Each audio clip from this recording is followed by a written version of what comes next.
Rajman, hello. किसी को दिख रहा है स्क्रीन चेंज हो रहा है? चेंज हो रहा है, देखो चेंज हो रहा है। हुआ ओके, और चेंज करो। अरे छोड़ो छोड़ो, तुम लोग ऑडियो ऑफ करो। ठीक है, तो जैसे कि मैंने बताया कि हम आज की क्लास में क्या करने वाले हैं, हम कंटेंट एनालिसिस करने वाले हैं। चेंज नहीं हो रहा है फिर से स्क्रीन ना?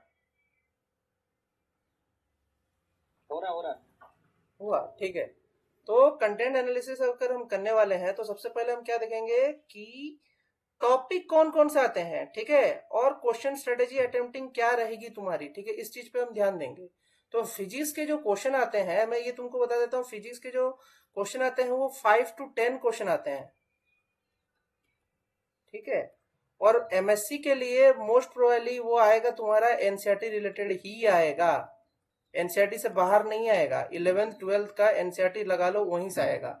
लेकिन अगर हम बात करें पीएचडी की, ठीक है, तो पीएचडी की अगर तुम बात करोगे, पीएचडी में मोस्ट प्रोबेबली गैस से रिलेटेड, ठीक है, गैस से रिलेटेड कुछ इक्वेशंस हैं, इन पे क्वेश्चन डालता है। नहीं तो तुम्हारा डालता है दूसरा type of question, that is related to atmospheric physics, not direct physics, that is related to atmospheric physics. तो इतना तुम याद करके चलो कि ये तुम्हारी स्ट्रेटेजी रहेगी एमएससी और पीएचडी वालों की, ठीक है। अब आगे बात करते हैं, तुम्हारा स्क्रीन चेंज हुआ, 1 मिनट। यस सर, हो गया ना? तो इसमें क्या हुआ कि 5 to 10 क्वेश्चंस जो आते हैं एमएससी का, मैं तुमको बता रहा हूं किन टॉपिक से रिलेटेड अभी तक आए हैं, ठीक है।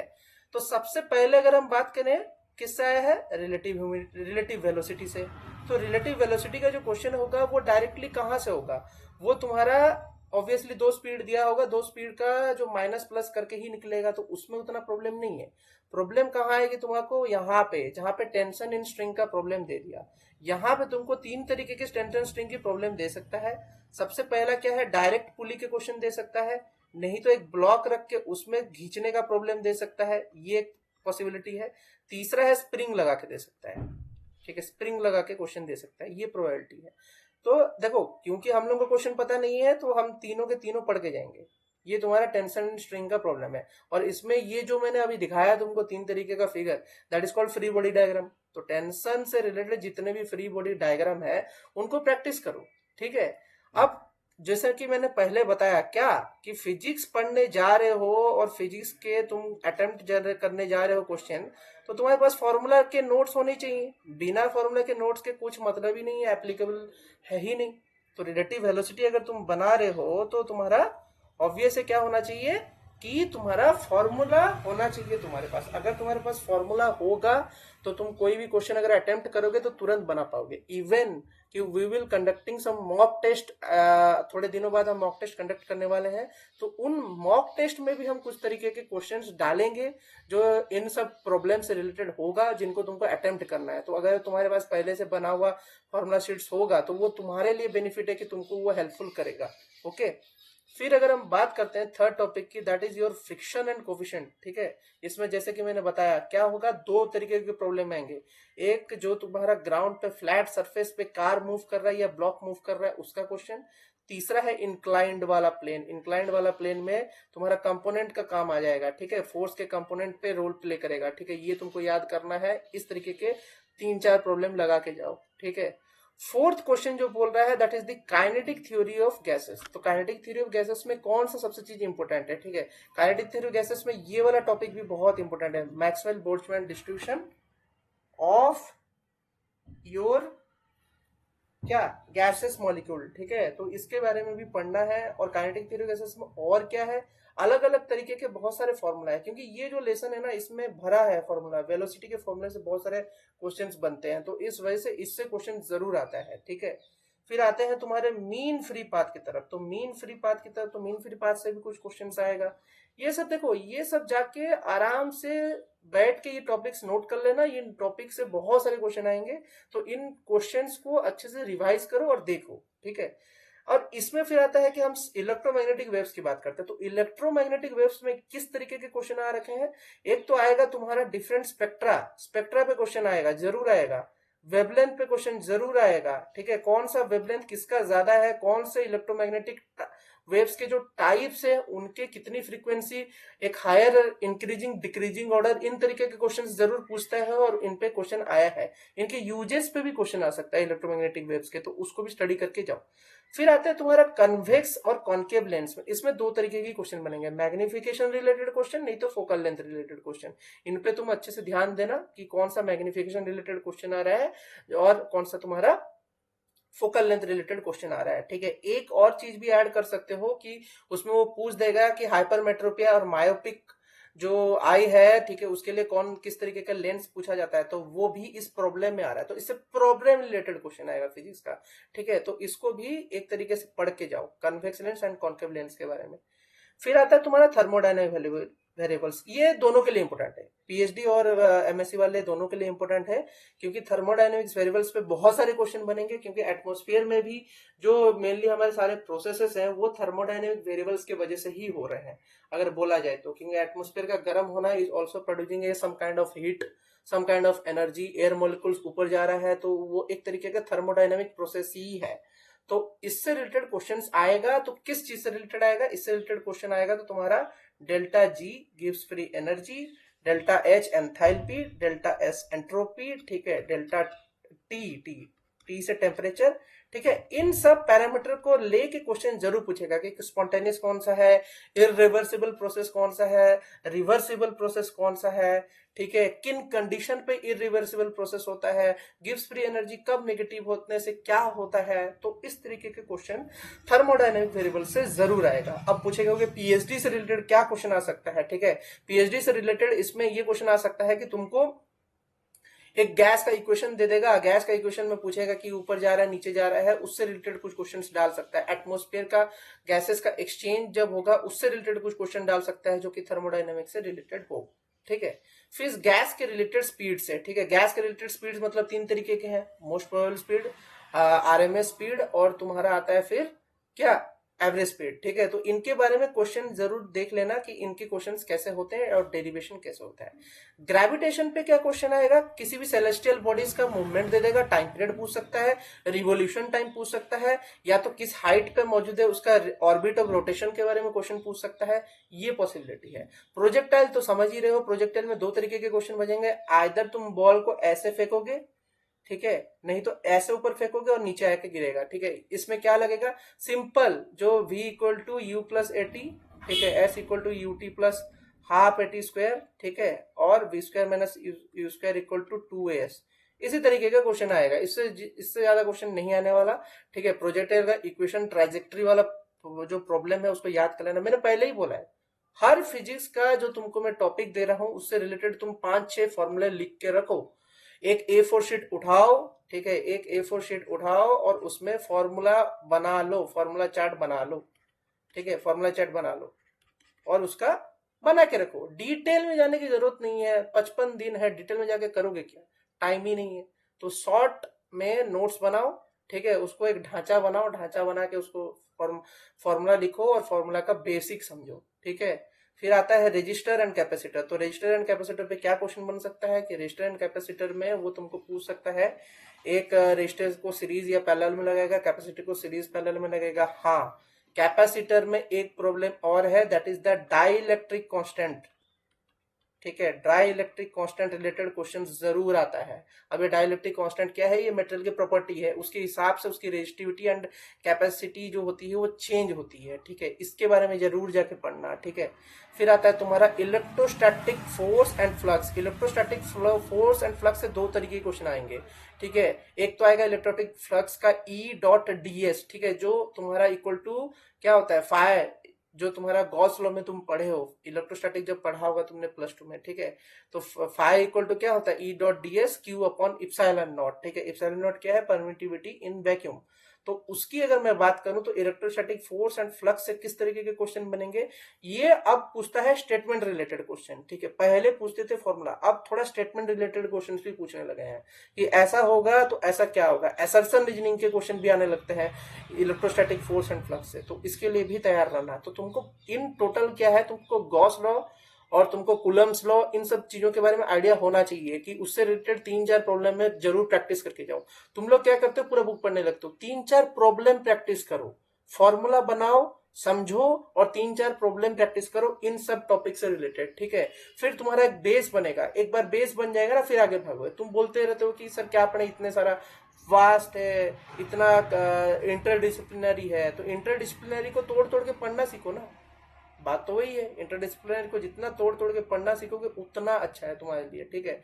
पास्ट 2 साल का एक्सपीरियंस यही बताता है, बच्चे बफल इसलिए कर रहे हैं क्योंकि उनको पता नहीं है कि किन टॉपिक्स को किस तरीके से रिवाइज करना है। तो याद रखना, A4 शीट में फॉर्मूला चार्ट फॉर फिजिक्स, ठीक है, then use that formula to try to solve so many questions, then give the mock test that is organised by us, ठीक है। एंड उसके बाद तुम्हारा जो पूरा प्रॉपर ढांचा बन जाएगा, उसके बाद तुम्हारा प्रैक्टिस और अच्छा हो जाएगा, ओके। फिर आगे बढ़ते हैं। यंग्स मॉडुलस की अगर हम बात करें तो यंग्स मॉडुलाई पे क्या क्वेश्चन है, यंग्स मॉडुलाई बल्क मॉडुलाई पे ये आ जाता है तुम्हारा मैकेनिकल प्रॉपर्टीज ऑफ सॉलिड का क्वेश्चन, ठीक है। मैकेनिकल प्रॉपर्टीज ऑफ सॉलिड के अलावा मैकेनिकल प्रॉपर्टीज ऑफ लिक्विड के भी क्वेश्चन आ सकते हैं। तो अगर mechanical properties of solid and liquid की मैं बात करूं तो इसमें Young's modulus and bulk modulus का कंपैरिजन पूछ सकता है, ठीक है। मतलब कि यंग्स मॉडुलस और बल्क मॉडुलस के बीच का रिलेशन क्या है, ये तुमको जरूर पता होना चाहिए, ठीक है। फिर एक और चीज पूछ सकता है कि हुक्स लॉ, ठीक है, हुक्स लॉ के बारे में आइडिया होना चाहिए। फिजिक्स का सबसे इंपॉर्टेंट चीज है laws, different kind of laws जो तुम्हारे दिए हुए हैं, ठीक है, उनका एक चार्ट बना लो।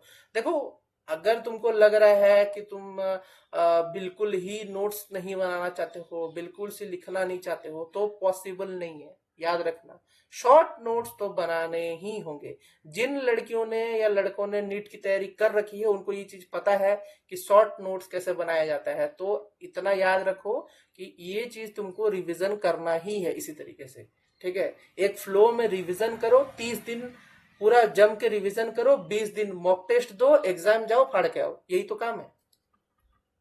फिर आते हैं क्या, टॉपिक एनालिसिस पीएचडी के लिए, ठीक है। जो पीएचडी के बंदे जुड़े हैं इसको ध्यान से सुने, ठीक है।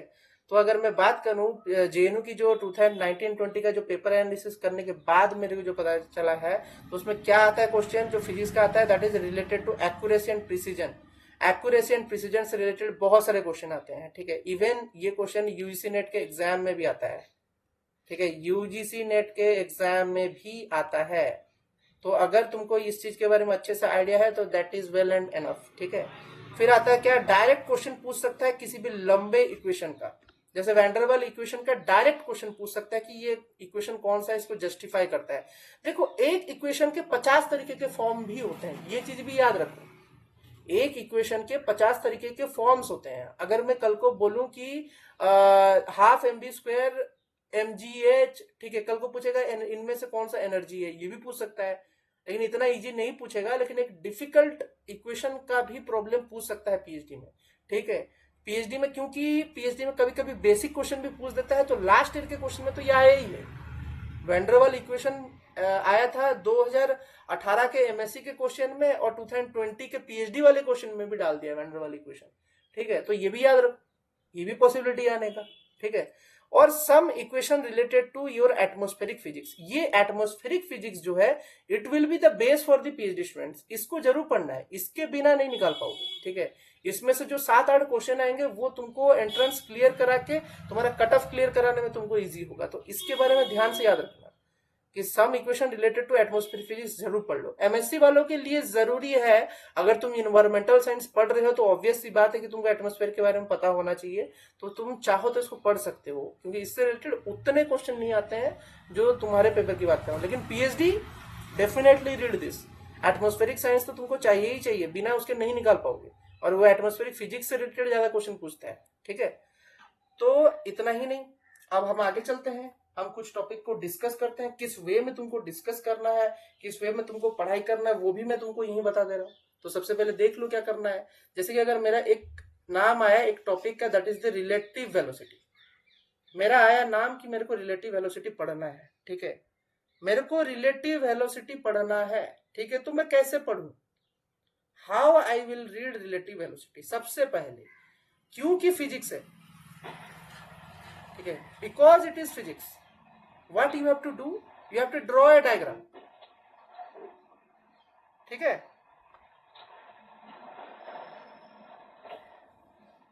नीतू ऑडियो ऑफ करो।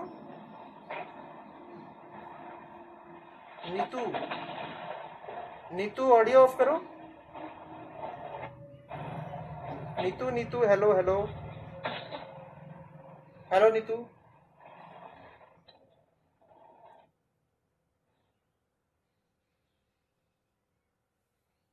सुनाई दे रहा है? हेलो मेरे मैं सबको सुनाई दे रहा हूँ या नहीं दे रहा हूँ, पहले ये बताओ। कोई सुनाई दे रहा है। Yes sir, Audible. हाँ ठीक है। तो बात करता हूँ मैं फिजिक्स में सबसे पहले इंपॉर्टेंट जो चीज है, ठीक है, फिजिक्स का अगर कोई भी कॉन्सेप्ट बना रहे हो, क्योंकि देखो अब तुमको क्या होता है ना कि तुम लोगों का एक बहुत बुरा आदत है बच्चों का, मैंने जितना नोटिस किया है, they don't try to draw diagrams. अरे आलू बनाओ, गोबर बनाओ, लेकिन डायग्राम बनाओ। जरूरी ये है। क्यों? क्योंकि डायग्राम बनाने से ना दिमाग थोड़ा तेज चलता है। डायग्राम बनाने की कोशिश किया करो इसलिए, क्योंकि दिमाग तेज चलेगा, डायग्राम बनाओगे क्योंकि इंटरेस्टिंग लगता है। कोई चीज अगर मैंने डायग्राम बना के समझने की कोशिश की है तो इंटरेस्टिंग लगता है, इसीलिए डायग्राम बनाने की कोशिश करो। सबसे पहला पॉइंट, ठीक है। तो रिलेटिव वेलोसिटी का अगर क्वेश्चन आया, डायग्राम जैसे मैंने यहाँ पे तुमको दिखाया इस तरीके से डायग्राम बना लो, ठीक है। फिर क्या लिख दो, फिर एक छोटा सा नोट लिख दो। क्या बोलता है? To the man Q the girl P appears to move at a speed of 1 metre per second towards Q. Relative to Q the P is moving at a speed of 1 metre per second due east as seen. ठीक है, इस तरीके का उसने क्या दिया है यहाँ पे तुमको बताया है। तो रिलेटिव वेलोसिटी का जो इक्वेशन बना, क्या वी पी अपॉन क्यू, तो इसका मीनिंग कोई बताएगा मेरे को? इसका मीनिंग क्या है? वी पी ऑब्लिक क्यू जो लिखा हुआ है, तो बताएगा मेरे को इसका मीनिंग क्या है? हाँ Saurabh. Velocity of p related to q। क्या? Velocity of p related to velocity of q। Related to या with respect to? With respect to, sorry, with respect. हाँ, रिलेटेड टू बोला करो। रिलेटिव वेलोसिटी नाम है, मतलब थोड़ी है कि रिलेटेड होगा। तो ये चीज याद रखो। तो अगर वेलोसिटी के ऐसे क्वेश्चंस आते हैं, ठीक है, तो तुमको पता होना चाहिए कि क्या फॉर्मूला लगाएं कि कैसे वो निकल जाए तुरंत, ठीक है। तो इस तरीके से मैं तुमको नोट्स बनाने का ढांचा बना रहा हूँ। मैं आगे का फॉर्मूला नहीं बता रहा हूँ, आगे का फॉर्मूला तुम खुद बताओ, ठीक है, खुद से करो, खुद से डिराइव करो तो पता चल जाएगा, ठीक है। आओ चलते इस पे एक प्रॉब्लम भी कर लेते हैं, क्योंकि बिना उसके नहीं समझोगे। तो क्वेश्चन पूछता है कि police van moving on a highway with a speed of 30 km per hour fires a bullet thief at the thief's car speeding away in the same direction with a speed of 192 km per hour. If the muzzle speed of bullet is 150 meter per second, with what speed does the bullet hit the thief's car? ठीक है, इस तरीके का question आया। तो सबसे पहले क्या करना है, गिवन अगर रिलेटिव वेलोसिटी का क्वेश्चन दिया है तो गिवन में सबसे पहले स्पीड उतार देना है, ठीक है।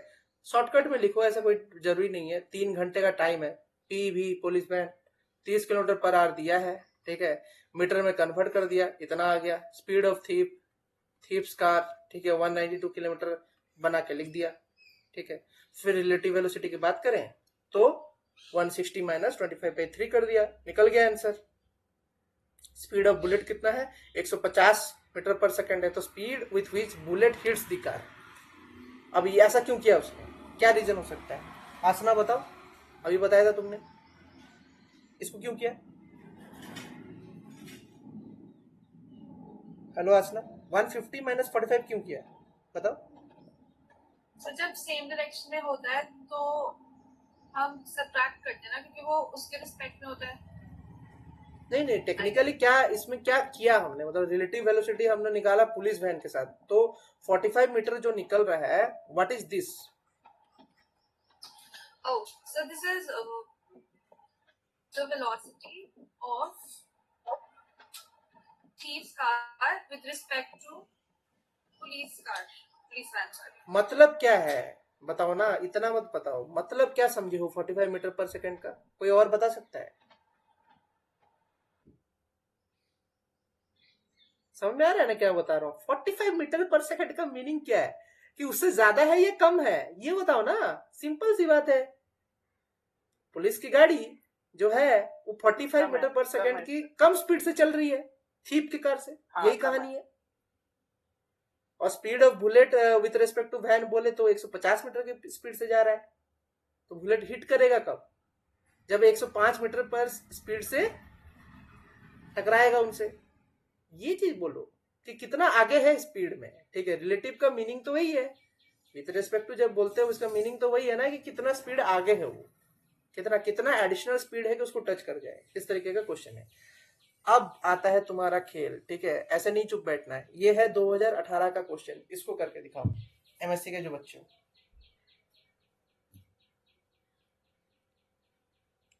इसका आंसर क्या होना चाहिए? 3 मिनट टाइम दे रहे हैं, करो।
क्या होना चाहिए इसका आंसर?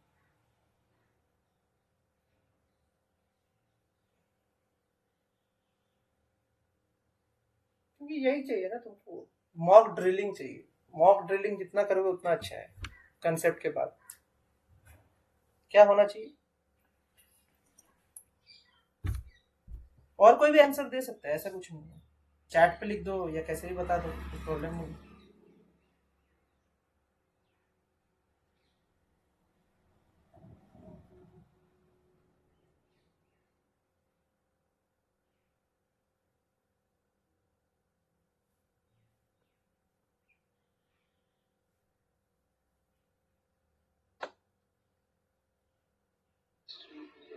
हाँ, सर सर आंसर डी होगा sir. Velocity can not be calculated because speed of stream का स्पीड नहीं दिया हुआ इसमें। बाकी और कोई बताएगा? गलत, गलत है, गलत है, सौरभ गलत है।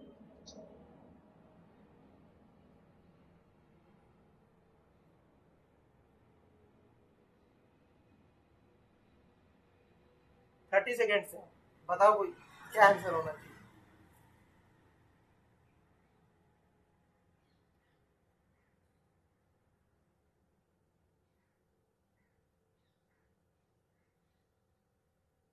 बताएं, स्टार्ट करें, या कोई नहीं देगा आंसर? कोई आंसर दे दो, अगर पता है तो दे दो, पीएचडी वाले भी दे सकते हैं अगर पता है तो, अगर बना पा रहे हो तो। में भी 20 है, 6 किलोमीटर पर आवर। किसके 6 किलोमीटर? नहीं नहीं, वो भी गलत है ना। अब देख रहे हो ना क्या प्रॉब्लम है? अब प्रॉब्लम ये है कि फॉर्मूला याद है, सब चीज पता है, लेकिन एप्लीकेशन पार्ट में कमजोरी है, तो कैसे निकालोगे एग्जाम? जब तक एप्लीकेशन नहीं होगा नहीं निकाल पाओगे। फ्री बॉडी डायग्राम पे चलते हैं इसके। तो सबसे पहले हम बात करते हैं, रुको, सबसे पहले हम ले लेते हैं इसमें जो वेलोसिटी ऑफ बोट है, मोटर बोट, ठीक है, क्या दिया, मोटर बोट ना, तो वेलोसिटी ऑफ मोटर बोट, इसको ले लेते हैं वेलोसिटी ऑफ मोटर बोट, ठीक है। नेक्स्ट हम लेते हैं VW, वेलोसिटी ऑफ वाटर, ठीक है, लेके चलो, ऐसा क्या है, लेके चलो, फ्लो ऑफ वाटर का वेलोसिटी ये है। फिर हम क्या बोलते हैं कि x be the distance travelled by the, क्या, डाउन स्ट्रीम।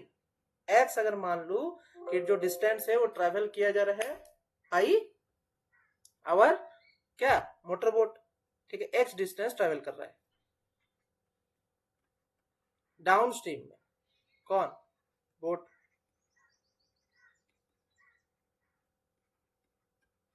ठीक है, डाउन स्ट्रीम में बोट ट्रेवल किया इतना।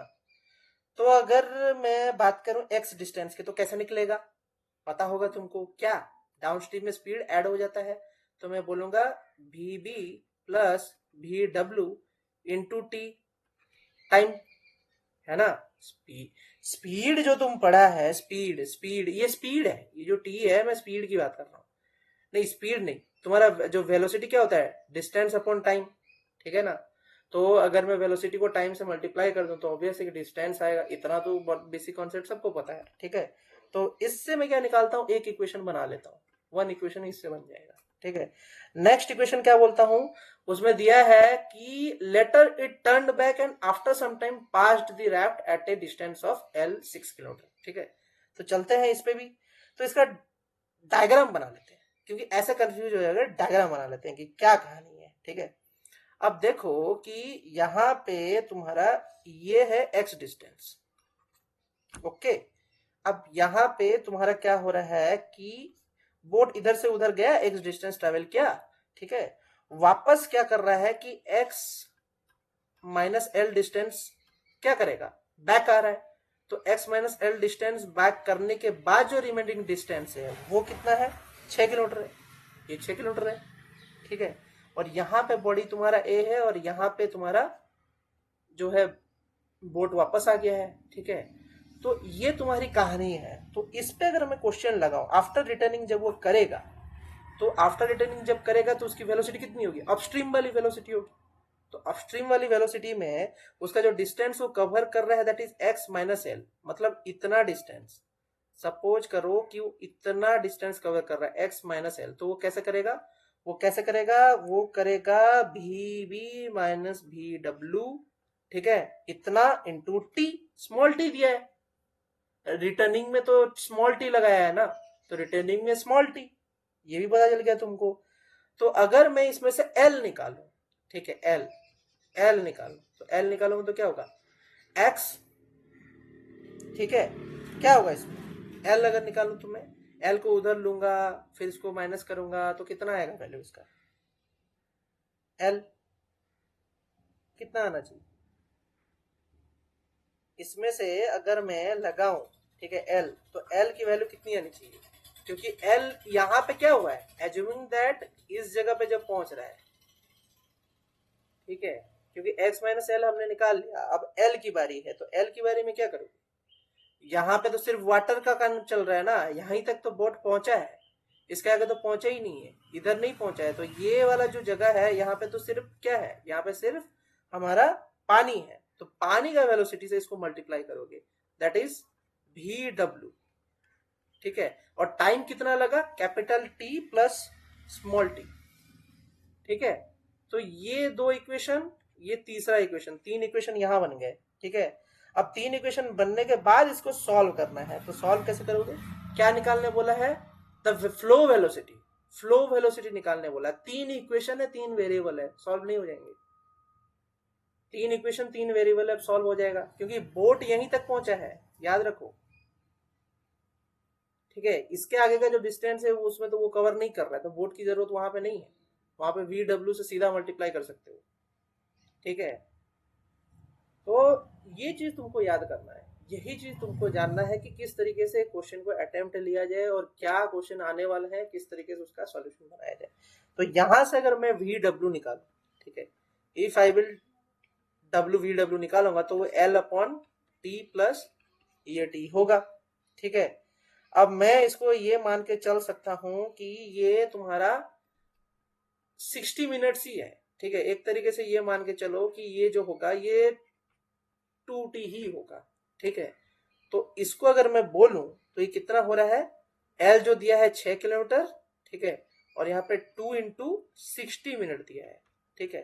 तो ये कितना आ रहा है, 6 किलोमीटर दिया है और यहाँ पे 60 मिनट्स है, ठीक है। तो 6 किलोमीटर इंटू 2 घंटे, 6 किलोमीटर इंटू 2 घंटे, तो कितना हुआ, 3 किलोमीटर पर आवर। तो इसका आंसर था 3 किलोमीटर पर आवर। क्वेश्चन समझ में आ रहा है, क्वेश्चन का डायग्राम बनाओ सबसे पहले, बिना क्वेश्चन का डायग्राम बने सॉल्व मत करो, हड़बड़ा के सॉल्व करने की कोशिश करोगे क्वेश्चन के डायग्राम बिना बनाए तो गलतियां ऑब्वियसली होगा ही होगा। आराम से कूल माइंड में करो, क्योंकि 3 घंटे हैं, याद रखो 70 क्वेश्चन ही सिलेक्शन है, 70 क्वेश्चन सही किए उस पर सिलेक्शन पक्का है, 70 क्वेश्चन सिलेक्ट में तुम्हारा श्योर शॉट सिलेक्शन हो जाएगा, 30 क्वेश्चन तुम मतलब उनको कम टाइम दे सकते हो, क्योंकि नेगेटिव मार्किंग नहीं है तो तुम कम टाइम दे सकते हो 30 क्वेश्चन को। लेकिन 70 क्वेश्चन तो सही करना ही करना है। 70 क्वेश्चन कर लिया तो कंफर्म सीट पक्का है। 60 से ऊपर करो, 60 to 70 के रेंज में करो, तभी तुम्हारा कुछ बन पाएगा। कुछ बच्चे बोलेंगे सर बायो बहुत डिफिकल्ट है, मैथ्स बहुत डिफिकल्ट है। यार बायो मैथ्स को कम टाइम दो, बाकी सब पे ज्यादा टाइम स्ट्रेस देके करो, उसको सही करने की कोशिश करो, यही बात है। फिर आते हैं टेंशन इन स्ट्रिंग का क्वेश्चन। तो सर वो थर्ड इक्वेशन दोबारा से समझा दीजिए, थर्ड वाला इक्वेशन, ठीक है। तो थर्ड वाला देखो, पूरा सेंटेंस पहले पढ़ो, अच्छे से पढ़ो, फिर समझ में आएगा।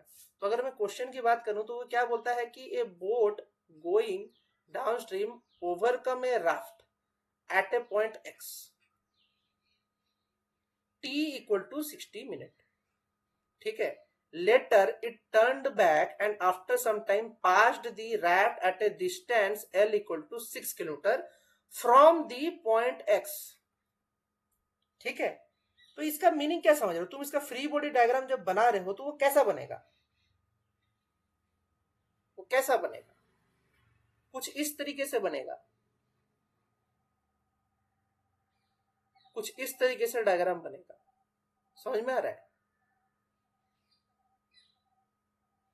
Assuming that the duty of the engine to be constant, the flow velocity would be, समझ रहा है? Assuming the duty of engine to be constant, समझ में आ रहा है? Assuming duty of engine क्यों constant बोला? क्योंकि उसकी उतनी एनर्जी लगती रहनी चाहिए। अगर उसकी एनर्जी में वेरिएबल आ जाएगा तो तुम ये नहीं बोल सकते हो कि मोटर बोट की जो वेलोसिटी है वो चेंज नहीं होगी। मोटर बोट की वेलोसिटी चेंज हो सकती है। अगर उसकी जो वेलोसिटी चेंज हो जाएगी तो तुम ये इक्वेशन ही नहीं बना पाओगे, उसमें फिर dv/dt आ जाएगा। पहला इक्वेशन समझ में आ रहा होगा अच्छे से, क्यों? क्योंकि वो डाउनस्ट्रीम गया, ठीक है। लेटर क्या क्या वो रिटर्न किया। जब वो रिटर्न किया तो क्या हुआ? vb minus vw into t कर दिया तुमने, रिटर्निंग वाली। t equal to 60 minute, later it return back after some time and passed the raft at a distance of L equal to 6 kilometre. तो ये 6 किलोमीटर उसी का बात है, ये जो 6 किलोमीटर है ना, ये उसी की बात है। तो ये जो L मैंने यहां पे निकाला है, इसके बाद जो वो वेलोसिटी आ रहा है वो सिर्फ वाटर की वेलोसिटी पे चल रहा है खेल उसका। और टाइम क्या हुआ? टाइम तो तुमने t प्लस टी कर लिया ना, ये तुम्हारा डाउनस्ट्रीम का t कर लिया है और यहां पे t तुमने रिटर्न आ गए हो, तो इतना टाइम तो तुमने ले लिया इस ड्राफ्ट तक पहुंचने के लिए। तो बात वो है, इसी वजह से वो बोला है कि t प्लस टी का फॉर्मूला लाया है, तो इस वजह से ये फॉर्मूला आया है। बाकी डाउट्स है तो एक बार दोबारा पूछो ये में, क्योंकि फिर लेक्चर खत्म नहीं हो पाएगा, बहुत लंबा है लेक्चर अभी थोड़ा, ठीक है। बाकी डाउट से तुम पर्सनली पूछ लेना, मैं बता दूंगा तुमको क्यों आया है इक्वेशन। तुमको अगर इस डायग्राम से और अच्छे में समझना है, टाइम नहीं हो, ठीक है। तो इस डायग्राम में मैं तुमको इतना ही समझना चाहता हूं कि यहाँ पे 3 तरीके के इक्वेशन कैसे बने और उस इक्वेशन से मैंने इसको सॉल्व कैसे किया, ठीक है। तो फ्री बॉडी डायग्राम बनाना जरूरी है किसी भी क्वेश्चन में फिजिक्स के, ठीक है। अब आता है टेंशन इन द स्ट्रिंग के प्रॉब्लम्स। अब टेंशन इन द स्ट्रिंग के प्रॉब्लम में ये तरीके का जो प्रॉब्लम है, इसमें क्या क्वेश्चन आ सकता है? जैसे कि मैंने बताया तुमको, ब्लॉक के क्वेश्चन आएंगे ही आएंगे, ठीक है। ब्लॉक का 2 तरीके का बनेगा, एक इस तरीके का प्रॉब्लम बन सकता है और एक इस तरीके का बन सकता है। डायरेक्ट प्रॉब्लम बन सकता है, इनडायरेक्ट प्रॉब्लम भी बन सकता है टेंशन का। तो ये तो तुमको पता है क्योंकि ये तुम बेसिक फिजिक्स पढ़ चुके हो, इसको मैं बताना नहीं चाहता हूँ कि क्या है इसमें। इसमें तुमको दिख रहा है कि वेट पड़ रहा है, नीचे वो जा रहा है। टेंशन का 3-4 कंपोनेंट बना, sine theta component, cos theta component बना, ठीक है। और उससे तुमने ये इक्वेशन बनाया और फाइनली सॉल्व किया। क्यों? क्योंकि तुमने फोर्स को बैलेंस किया। फोर्स बैलेंसिंग वाला कॉन्सेप्ट है। टेंशन क्या है? एक तरीके का फोर्स ही जो स्ट्रिंग पे लगता है। तो फोर्स को तुमने यहाँ पे बैलेंस करके तुमने दिखाया है कि किस तरीके से फोर्स बैलेंस की वजह से क्या इक्वेशन बन रहा है और कौन कौन से टेंशन किस किस डायरेक्शन में कैसे तरीके से डिवाइड हो रहे हैं, किस एंगल में होने की वजह से, ये तुम बता रहे हो। तो ये तुमको याद है, इसको तुमको बस रिवाइज करना है 3-4 प्रॉब्लम लेके कि किस तरीके से बन रहा है। चाहो तो तुम इसी प्रॉब्लम को नोट्स में लिख के तुम इसको रिवाइज कर सकते हो, इस तरीके के क्वेश्चंस भी आएंगे, ठीक है। चलो फिर ये क्वेश्चन बना लो इसके रिलेटेड। अब ये क्वेश्चन बनाओ, फिर 2 मिनट दे रहा हूं, बनाओ इस क्वेश्चन को।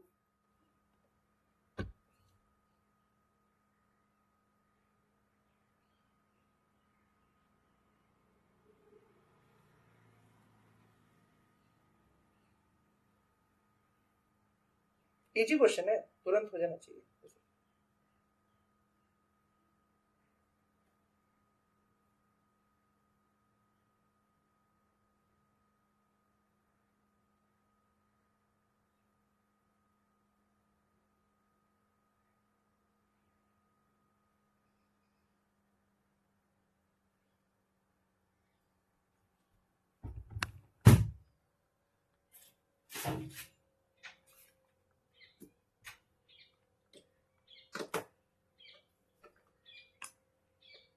Sir A option. A option check करो ठीक से।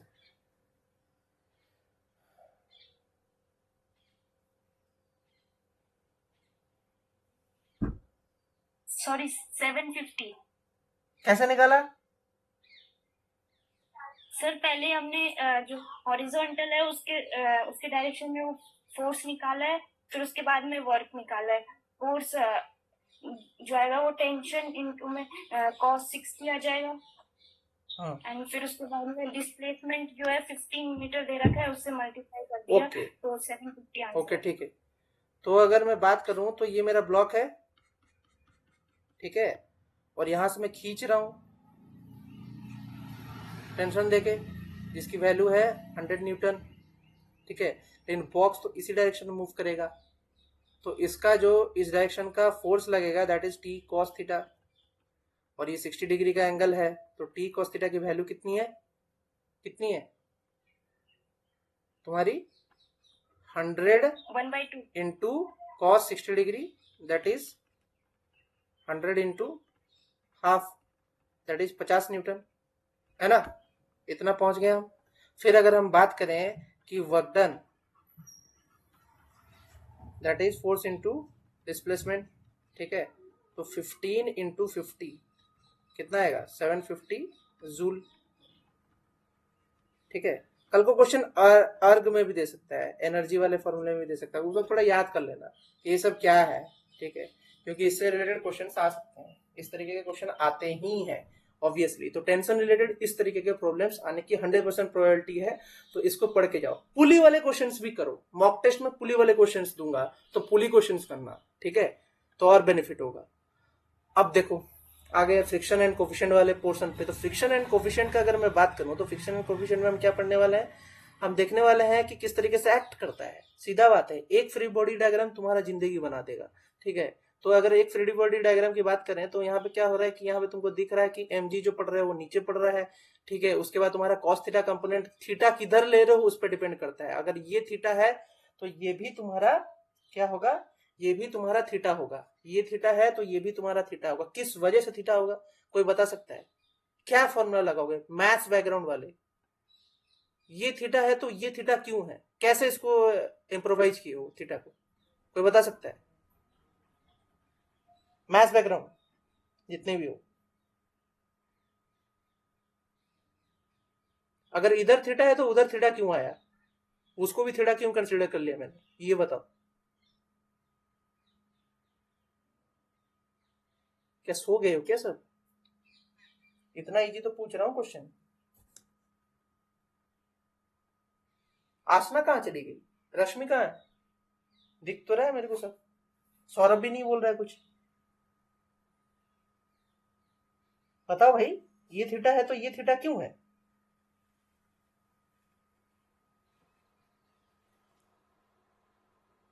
क्या सोच के थीटा बनाओगे इसको?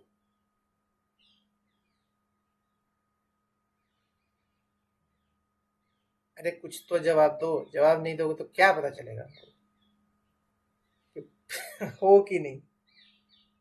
बताओ बताओ बताओ बताओ बताओ। थीटा कहां से लाया? इसको थीटा कैसे बना दिया मैंने? How is that possible? ये थीटा है तो वो थीटा कैसे है?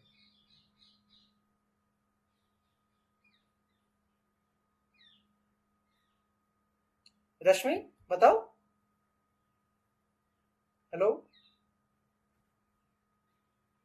थीटा कैसे है जी? तो बताएगा? कोई भी नहीं है क्या क्लास में? किसको आवाज नहीं आ रही मेरी? हेलो सर आ रही है। हाँ सर आवाज तो आ रही है सर, लेकिन आंसर नहीं हमारे पास। आंसर नहीं है कैसे भाई? मैथ्स पढ़े हो, मैथ्स बैकग्राउंड वाले, जो मैथ्स बैकग्राउंड से हो, कैसे आंसर नहीं है? कुछ कंस्ट्रक्शन वाले काम भी किया करो। 10th क्लास की पढ़ाई है भाई, ये तो बायो बैकग्राउंड वाले भी जानते हैं, क्योंकि 10th या 6th क्लास में कंस्ट्रक्शन की पढ़ाई होती है। एंगल्स की पढ़ाई कौन नहीं जानता है? अल्टरनेटिव इंटीरियर करस्पॉन्डिंग एंगल वाली कहानी उससे नहीं बना सकते हो यार? इतना तो बेसिक बताओ। क्या करेंगे? ये आ जाएगा थीटा, ये भी कैसे लाएंगे? कुछ बताओ। करस्पॉन्डिंग एंगल बने या किस तरीके का एंगल बने कि आ जाएगा?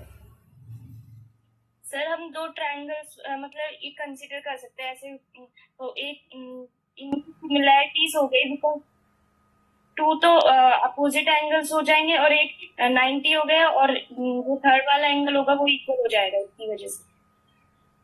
क्या मैं दो पैरेलल लाइन ड्रॉ करके भी क्रिएट कर सकता हूँ? मैं ये पूछ रहा हूँ, बता। यस सर, कर सकते हैं। तो कैसे करूंगा वही तो पूछ रहा हूँ।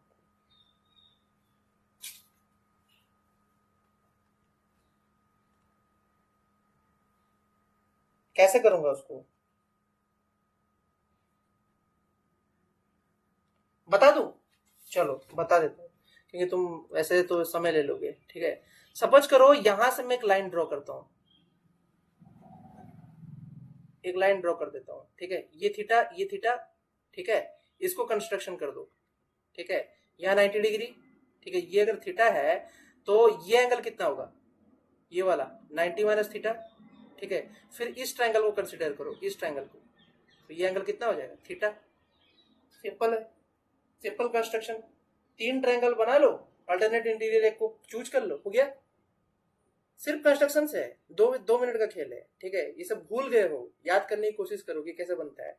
तो यहाँ पे मैं वही दिखा दिया तुमको। अगर ये थीटा है तो इसका जो तुम्हारा यहाँ पे mg cos थीटा और mg sin थीटा वाला कंपोनेंट लगाओगे, और फ्रिक्शन किस समय लगता है? फ्रिक्शन हमेशा बॉडी के टच में लगता है। ठीक है, बॉडी के टच जहाँ होता है वहीं फ्रिक्शन लगता है, और जिस डायरेक्शन में बॉडी मूव करेगा उसके अपोजिट डायरेक्शन में लगेगा। ये भी तुमको पता है, इसको बताने की जरूरत नहीं है। लेकिन तुमको फ्री बॉडी डायग्राम में इस डायग्राम पे काम करना है। इन तरीके के क्वेश्चन ज्यादा आते हैं। ठीक है, तो applying Newton second law to the two masses, किस तरीके से ये क्वेश्चन बना? ये बना तुम्हारा क्वेश्चन। सब्स्टिट्यूट किया मैंने, सब्स्टिट्यूट करके ये मेरा क्वेश्चन आया। तो फ्रिक्शन जो है, फ्रिक्शन यहाँ पे म्यू जो है ये है इंपोर्टेंट। ठीक है, ये है कोफिशिएंट, कोफिशिएंट ऑफ फ्रिक्शन। ठीक है, तो इसका खेल समझो, फ्री बॉडी डायग्राम का खेल तुमको समझना पड़ेगा। इवन नीट के एग्जाम के टाइम में सबने ये चीज किया है, अब भूल गए हो, उसको पढ़ो, रिवाइज करो, दोबारा लाओ। ठीक है, अगर तुमको डायरेक्ट फॉर्मूला याद होगा, तुम एक क्वेश्चन झटाक से बनाओगे। ये वाला क्वेश्चन, ये क्वेश्चन डायरेक्ट डाल सकता है कि what is the acceleration, diagram दे दिया, what is the acceleration, direct पूछ देगा, डायरेक्ट टेंशन का वैल्यू पूछ देगा। तो तुम ये क्वेश्चन फटाक से बनाओगे, क्योंकि तुमको ये फॉर्मूला ही याद है डायरेक्ट। तो इस तरीके की स्पीड रखो, डिराइव करोगे, रिमेंबर करोगे, तो स्पीड अपने आप पकड़ लेगा। ओके, तो ये वाले में प्रॉब्लम नहीं है, तो ये बना लो क्वेश्चन, प्रॉब्लम नहीं है तो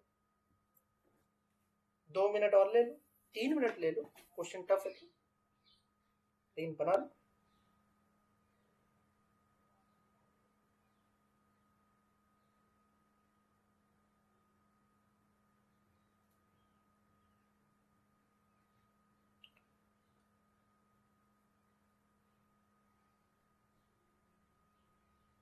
पीएचडी वाले भी आंसर दे सकते हैं, जो भी पीएचडी वाले हैं, सृष्टि, शिवांगी, जो भी है वो भी आंसर दे सकते हैं। किए तो हो तुम भी क्वेश्चंस को।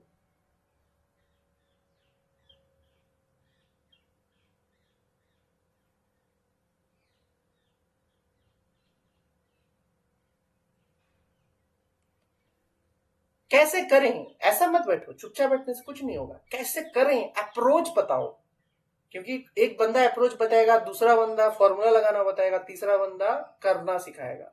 ठीक है, तो ये भी पॉसिबल है कि तुम लोग डिस्कस कर करके बोलते हो जाओ। शुरुआत बोलो ना, कैसे करोगे? इतना सोच के समझने का समय नहीं है, शुरुआत करो।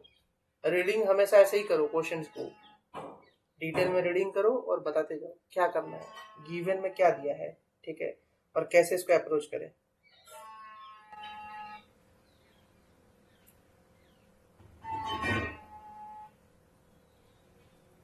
एक मिनट और।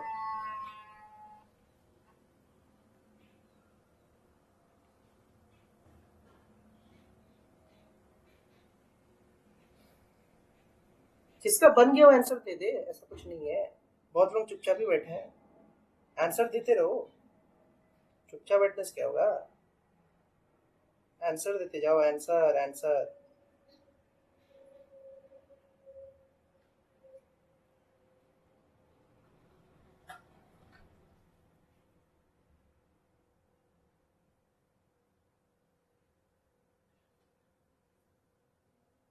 रश्मि, हेलो,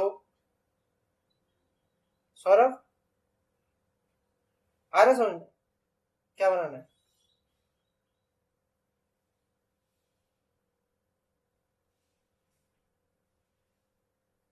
क्या बताएं, स्टार्ट करें?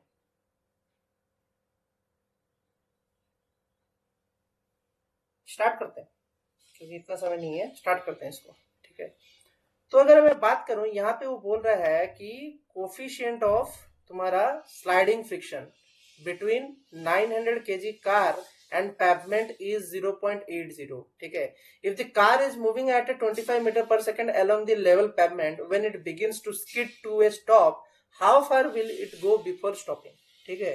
तो इसमें होगा क्या, इसमें क्या होगा, जो काइनेटिक एनर्जी है, ठीक है, काइनेटिक एनर्जी किसकी, बॉडी की लग तो रही है क्योंकि स्लाइड कर रहा है, तो स्लाइड करने के लिए कोई तो एनर्जी पीछे होना चाहिए जो इसको स्लाइड करवा रहा है।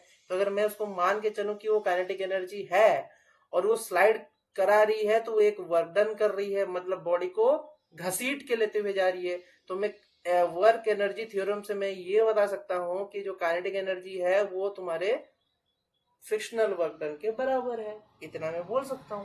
तो अगर मैं वर्क एनर्जी थ्योरम से ये निकाल लिया हूं तो मैं बोलूंगा कि half mv square equal to तुम्हारा म्यू एफ नॉर्मल। ये भी पता है तुमको, बॉडी जब स्लाइड भी कर रही, ठीक है, मतलब ये तुम्हारा कार है अगर बात करो, ठीक है, 900 kg वाली कार है, घसीटते हुए जा रही है जमीन पे, ठीक है, तो फ्रिक्शन तो है म्यू, ठीक है, फोर्स नॉर्मल एफ एन, ठीक है, वो तो लगेगा ही। इनटू क्या करोगे, डी लगा दोगे, डिस्टेंस, वर्क डन का फॉर्मूला फोर्स इनटू डिस्प्लेसमेंट होता ही है। तो इसमें से क्या कट होगा, half mv square mu M, ठीक है, जी डी, ठीक है, म्यू एम जी डी। यहां तक तो तुम पहुंच गए। तो यहां पहुंचने के बाद आगे की जो कहानी होगी उसमें क्या होगा कि मास मास कट आउट, ठीक है, यहाँ पे तुम्हारा हो गया हाफ 25 स्क्वायर इंटू तुम्हारा 0.8, ठीक है, 9 पॉइंट जो दिया है तुम्हारा क्या 9.8 जी, और डी तुम्हारा डिस्टेंस होगा। तो डी की जितनी वैल्यू होगी वो अप्रोक्सीमेटली 40 मीटर है। यहां से तुम कैलकुलेट कर सकते हो, यहां से तुम कैलकुलेट करोगे, ऑब्वियसली आएगा क्योंकि ये 625 इंटू अपॉन 2 है, यहाँ पे इसको 0.1 डिवाइड बाई 0.8 इंटू 9.8 कर दो, ठीक है, क्योंकि 40 के बराबर आएगा। इतना तुमको आना चाहिए, ये सिंपल क्वेश्चन है, इतना कोई हार्ड क्वेश्चन नहीं है, तुमको नहीं आएगा, ठीक है। अब कितने पीएचडी वाले बंदे हैं जो कि क्लास छोड़ के जा चुके हैं ये भी देखना जरूरी, या हो तुम लोग, क्योंकि इसके बाद पीएचडी का सेक्शन चालू हो जाएगा। तो जो लोग नहीं है पीएचडी वाले, एक बार राजमन जी कृपया ग्रुप पे डाल दें, क्योंकि पीएचडी वाला काम अभी स्टार्ट हो जाएगा, ठीक है, उनको जानने की जरूरत है। एक एमएससी का एक टॉपिक बचा हुआ है, उसके बाद पीएचडी वाला टॉपिक कवर करेंगे। तो इसमें अगर हम बात करते हैं काइनेटिक थ्योरी ऑफ गैसेस की, तो इसमें ये फॉर्मूला इंपोर्टेंट है, VRMS का ये वाला इंपोर्टेंट है, जो कि तुम्हारा डायरेक्टली प्रोपोर्शनल टू टेम्परेचर का रूट ओवर है। VRMS का मॉलिकुलर वेट से क्या रिलेशन है ये पता करना है, और VRMS का final formula, this is the final formula, ये तुमको दे रखा है मैंने, ताकि तुम इस फॉर्मूला को डायरेक्टली पढ़ सको और एग्जाम में इसको अप्लाई कर सको, ठीक है। तो इसको अच्छे से पढ़ लेना एग्जाम में जाने से पहले, सारे एमएससी के बच्चे, ठीक है। फिर काइनेटिक थ्योरी ऑफ गैसेस के कुछ ये फॉर्मूलेज भी हैं, जो कि तुम्हारा PV equal to 1/3 MnC² RMS जो लिखा हुआ है, इसके फॉर्मूले भी तुमको याद होना चाहिए। इसके बिना नहीं कर पाओगे। एग्जाम में कुछ क्वेश्चन ऐसे डायरेक्टली पूछे जाते हैं, तो ये डायरेक्टली पढ़े हुए क्वेश्चन जरूर आते हैं, तो इनके बारे में भी जरूर पढ़ के जाना, ठीक है। ओके, तो इसको भी पढ़ लेना कि इसमें क्या है, translational kinetic energy of molecule की वैल्यू कितनी है, कैसे निकलता है, ठीक है। Average kinetic energy of gases के क्या है, क्या फॉर्मूला है, काइनेटिक एनर्जी पर मोल क्या फॉर्मूला है, ये सब पढ़ के जाओ। ये सारे मटेरियल वीडियो में फॉर्म में तुमको मिल जाएंगे वैसे भी, ठीक है। वीडियो तो तुमको वैसे ही शेयर किया जाता है, तो तुमको उतना वरीड होने की जरूरत नहीं है, लेकिन इसका एप्लीकेशन पार्ट मीन्स जो क्वेश्चन वाला पार्ट है उसमें तुम फंसोगे, हमेशा फंसोगे, क्योंकि वो जो पार्ट है उसमें तुमको सोचना पड़ता है। अब क्या फॉर्मूला लगाऊं उसको सोचना पड़ता है, वो तभी बना पाओगे जब फॉर्मूला का पूरा सीट तुम्हारे पास बना हुआ हो और तुम डायरेक्टली क्वेश्चन आंसर करने जा रहे हो। ओके, तो वो चीज तुम्हारे लिए जरूरी है। अब बात करते हैं मैक्सवेल बोल्ट्जमैन डिस्ट्रीब्यूशन की। ये मैं पूरी कहानी नहीं बताना चाहता हूं, यहाँ पे तुमको बस इतना जान लो कि मैक्सवेल ने क्या किया था। मैक्सवेल ने एक्चुअली में क्या था कि the distribution of speed in A gas at a certain temperature कैसा होता है उसको दिखाने की कोशिश की थी। क्योंकि पहले सब सोचते थे कि जो गैसेस मॉलिक्यूल होते हैं वो हमेशा सेम स्पीड में ट्रेवल करते हैं, लेकिन बाद में पता चला कि नहीं, डिफरेंट टेम्परेचर में उनका बिहेवियर अलग हो जाता है। तो इस चीज को मैक्सवेल बोल्ट्जमैन डिस्ट्रीब्यूशन में उन्होंने समझाया है। तो उस चीज को समझाने के लिए उन्होंने इस तरीके के ग्राफ का रिप्रेजेंटेशन दिया था, जिसमें कि उन्होंने बोला था कि जो मोस्ट प्रोबेबल स्पीड होता है वो ये हाईएस्ट पिक को कवर करता है, ठीक है। इसका मीनिंग क्या है कि सबसे ज्यादा मॉलिक्यूल इसी स्पीड से मूव करते हैं, सबसे ज्यादा जो मॉलिक्यूल हैं वो इसी स्पीड से मूव करते हैं। तो ये चीज तुमको पता होना चाहिए। राजमन जी ग्रुप पे एक बार पोस्ट कर दीजिए कि हम पीएचडी वाले का वो स्टार्ट होने वाला है, सेशन स्टार्ट होने वाला है, ठीक है, एक बार बोल दीजिए। तो इससे क्या होगा कि इससे तुमको ये वाला जो फॉर्मूला है इसको तुमको याद करना है, V P and V average and V R M S. Direct value याद कर लो या डायरेक्ट फॉर्मूला याद कर लो, ठीक है। इसमें से तुमको हेल्पफुल होगा, क्योंकि डायरेक्ट क्वेश्चन इससे भी डाला जाता है कि कितनी वेलोसिटी होती है, क्या होता है, किस तरीके से निकाला जाता है, ठीक है। तो ये तुमको पता होना चाहिए। अब मैं फॉर्मूला भी बता देता हूँ। ये तुम्हारा तो स्ट्रेटेजी है तुमको क्वेश्चन अटेंड करने का, कि तुमको अगर ये ग्राफ याद होगा तो कौन सा ग्रेटर है कौन सा लेस है ये तुमको पता चल जाएगा, ठीक है। इतना तो तुमको समझ में आ रहा है। अब तुम पूछोगे सर यहाँ पे VRMS का पीक तो छोटा है, फिर आप कैसे बोल रहे हो कि इसका स्पीड ज्यादा है, ये पूछोगे, ठीक है। लेकिन पीक के वैल्यू पे तो डिपेंड नहीं कर रहा ना। पीक क्या समझा रहा है, नंबर ऑफ मॉलिक्यूल्स। तो याद रखो एक्स एक्सिस में जो सबसे राइट हैंड साइड में होता है, ऑब्वियस सी बात है, नंबर लाइन में पढ़े हो, एक्स एक्सिस में जो सबसे ज्यादा राइट में होता है दैट इज हाईएस्ट। ये चीज भी याद रखो, ठीक है। कंफ्यूजन यहाँ नहीं, ये नॉर्मल डिस्ट्रीब्यूशन कर्व है, इसमें तुम बहुत कंफ्यूज होते हो बच्चे। हाईएस्ट पीक को बना देते हो कि सबसे ज्यादा होता है, जबकि वो नहीं होता है वैसे, ठीक है। ये चीज याद रखना। फिर यहाँ पे मैं तुमको पूरा फॉर्मूला दे दिया हूँ, इसको मैं डिटेल में एक्सप्लेन नहीं करूंगा। मैक्सवेल बोल्ट्जमैन डिस्ट्रीब्यूशन का जो फॉर्मूला है उसका डेरिवेशन कैसे हो रहा है ये सब तुम अच्छे से देख लो, ठीक है। अब बात करते हैं इस क्वेश्चन की। तो इस क्वेश्चन ये था 2020 का सबसे पहला क्वेश्चन तुम्हारा JNUE MSc इन्वायरमेंटल साइंस के लिए, ठीक है। तो इस क्वेश्चन को कैसे अटेम्प्ट लोगे, कोई बता सकता है? सौरभ तो बता ही सकते हो, कल ही किए होगे इसको, कल तो बात हो रही थी। D/2 ही आंसर होगा सर। हाँ, क्यों होगा, कैसे लेंगे, क्या फॉर्मूला है, क्या स्ट्रेटेजी होनी चाहिए? सर स्ट्रेटेजी का क्या हम सोच रहे हैं, कैसे बोल दे रहे हैं 3/2 डायरेक्टली, कुछ एक्सप्लेन भी तो करोगे ना। हाँ बताओ।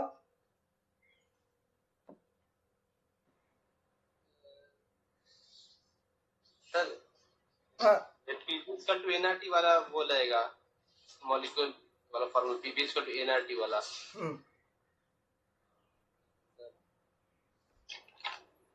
तो इस क्वेश्चन को तो किया है बहुत लोगों ने, लेकिन वो भूल रहे हैं। लेकिन याद करो, ये सब जरूरी है, ऐसे बैठने से नहीं होगा। क्वेश्चन ज्यादा से ज्यादा प्रैक्टिस करना है और उसके कंसेप्ट जानना है। तो सबसे पहले अगर मैं बात करूं, ये पूछ रहा है कि vessel contains 2 non reactive gases. तो नियोन है, ऑक्सीजन है, एक ही वेसल में भरे हुए हैं दोनों, ठीक है। पहली बात तो ये, ठीक है। फिर क्या बोलो कि PV=NRT, इसने बोला कि PV=NRT वाला इक्वेशन यूज कर लेते हैं। तो आइडियल गैस इक्वेशन को यूज करने की जरूरत पड़ गई है। तो आइडियल गैस इक्वेशन से हम निकाल क्या रहे हैं, अगर मैं बोलूं कि partial pressure of neon upon partial pressure of O2, तो ये होगा कितना, ये कैसे निकालोगे, ये होगा number of moles in neon RT upon V upon number of oxygen RT upon V। अब क्योंकि ये तुम्हारा क्या है, ये दोनों कांस्टेंट है तो ये कट जाएंगे। अब बचा क्या, number of neon upon number of O2, इतना पता है तुमको। अब तुमको पार्शियल प्रेशर ही दे दिया है कितना, 3/2, ठीक है। तो नंबर ऑफ मॉलिक्यूल्स कितने होंगे, ऑब्वियस 3/2, सिंपल आंसर था, ज्यादा बड़ा नहीं। बस तुमको पता होना चाहिए कि PV इक्वल टू nRT का फॉर्मूला यहाँ पे यूज करना है इस क्वेश्चन में, बेस्ड ऑन दी गिवन क्या दिया है उसे सर बेसिस अगर रिएक्टिव गैसेस होती हैं तो वॉल्यूम चेंज होगा, ऑब्वियस है। हाँ हाँ, इसीलिए वो नॉन रिएक्टिव दिया है, ठीक है। Okay sir. ये चीज पता कर लेना, ठीक है। अब इस पे एक क्वेश्चन और भी बन सकता है, इस पे वो पूछ सकता है what is the mass density, ठीक है। ये तुम सोच लेना, ये कैसे निकालना है ये तुम खुद सोचो, मास डेंसिटी कैसे निकालना है, ठीक है। ये क्वेश्चन सोच के बताना मास डेंसिटी कैसे निकाला जाएगा इसका, ठीक है। तो वो तुम्हारा आंसर काम है, मास डेंसिटी वाला जो है 0.94 आंसर आएगा, इतना मैं बता दे रहा हूँ। ये तुम खुद स्ट्रेटेजी लगा के सॉल्व करना कि मास डेंसिटी कैसे निकाले, ठीक है। अब ये क्वेश्चन जैसा आया है, मैं अब क्या बताऊं, ये क्वेश्चन तुमको पता ही है, ये तो तुमने अभी थोड़ी देर पहले पढ़ा कि RMS पहले, फिर एवरेज, फिर तुम्हारा मोस्ट प्रोबेबल। क्योंकि हम कैसे चल रहे थे, हम ऐसे ही चल रहे थे ना, राइट में ये था, सबसे राइट में ये था, राइट मोस्ट में ये था, ठीक है, फिर सेकंड में ये था और पहले ये था, क्योंकि पीक के हिसाब से था हमारा ग्राफ जो था। तो उस हिसाब से तुमको यही रखना है, सीक्वेंस ऑफ स्पीड। इस तरीके के क्वेश्चन आ रखे हैं लास्ट सेमेस्टर में, लास्ट जो एग्जाम में, ठीक है, 2020 में।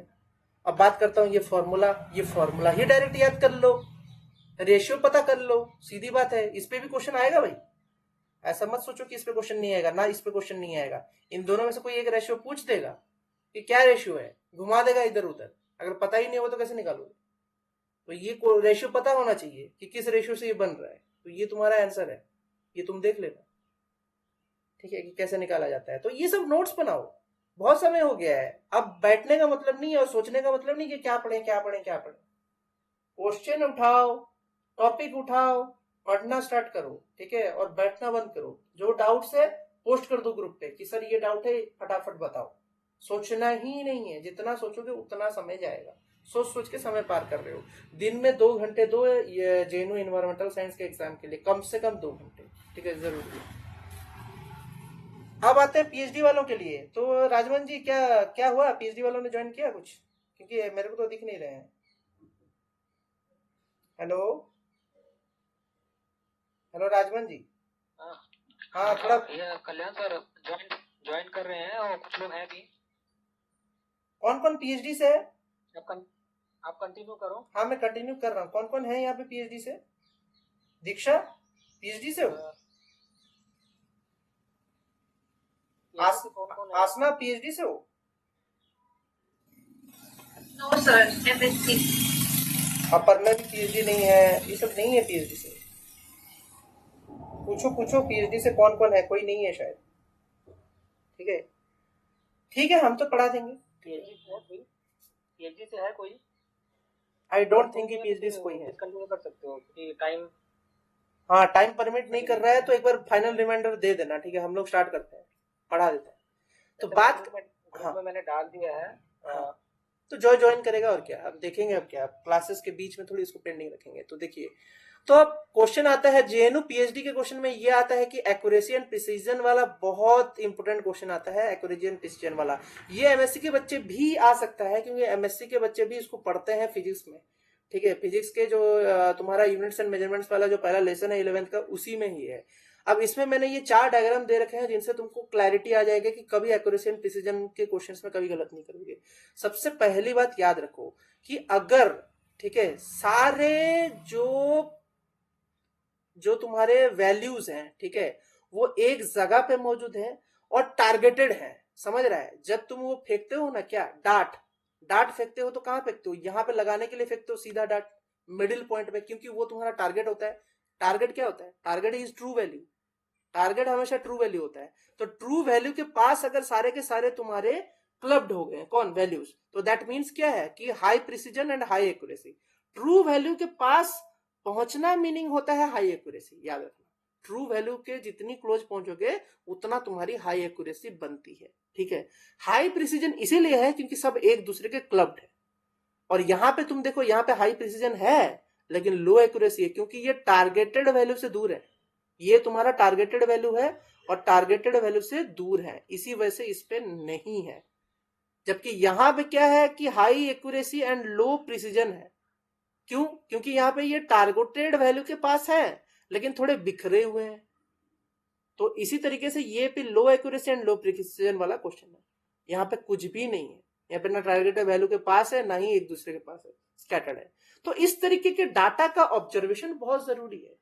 तुमको जो पीएचडी के एग्जाम में देगा, तुमको 5 तरीके का डाटा दे देगा, ठीक है, टेबल के फॉर्म में, और पूछ देगा कौन सा हाई एक्यूरेसी है, कौन सा लो एक्यूरेसी है। या तो तुमको डायग्राम दे देगा, पूछ देगा कि कौन सा हाई एक्यूरेसी, कौन सा लो एक्यूरेसी है। लास्ट ईयर पूछा है, अब दिखा भी देता हूं, ऐसा नहीं है कि नहीं दिखाएंगे। ये रहा क्वेश्चन, डिट्टो यही क्वेश्चन उठा के डाल दिया है। ये है 2020 पीएचडी जेएनयू एंट्रेंस क्वेश्चन, डाल दिया है। Which one represents the accurate and precise result? Obvious है, कौन सा होगा? अब तो बता दो, एमएससी वाले ही बता सकते हो कौन सा होना चाहिए। Highest accurate and highest precise, आसना ए, ठीक है, तो आंसर ये होगा। तो इस तरीके के क्वेश्चन भी आते हैं, डायग्राम बेस्ड क्वेश्चन भी डायरेक्ट डालते हैं, ठीक है, पीएचडी के एंट्रेंस में। तो ऐसा मत सोचो कि पीएचडी का एंट्रेंस जो है वो एमएससी के एंट्रेंस से डीलिंक्ड है, एमएससी करके ही वो पीएचडी में पहुंच रहा है। तो एमएससी के बेसिक्स उसको आने ही चाहिए, या बीएससी के बेसिक्स उसको आने चाहिए। तो बीएससी के बेसिक्स भी पूछ देता है, ये चीज पता कर लो।